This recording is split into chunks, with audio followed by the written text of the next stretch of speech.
Oh, mambo ya Finland. Mambo ya Finland. Sikizeni. Mambo ya Finland, najua tuko na matatizo. Kuna wazazi ambao wametoa pesa na pesa yao haijulikani iko wapi. Si ndio? Sasa mambo ya uchunguzi inaendelea. Wale wote, kama kuna mtu alikula hiyo pesa, ajipange kulipa mapema ama ataingia mtabani. Si ndio? Hakuna maneno ya kubembelezana. Pesa ya ng'ombe ya mtu ama aliuza shamba, lazima arudishiwe pesa yake.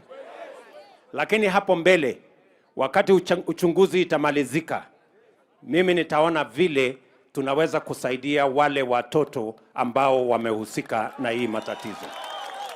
Si ndio? Nitaona vile tutaweza kuwasaidia hawa watoto, kwa sababu ni watoto wetu na ni watoto hawana hatia na ni watoto innocent. So tutawapanga vile tunaweza kuwapatia scholarship ya nyumbani hapa waende wasome, ndio tuweze kuendelea na mambo yao. Lakini sio kumaanisha ya kwamba wale waliiba pesa watahepa. Hawawezi. Hawawezi.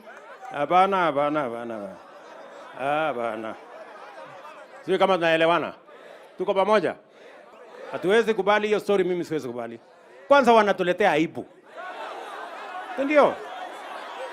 These people ni watu bure kabisa. Ama namna gani? Wanatuletea aibu. You know?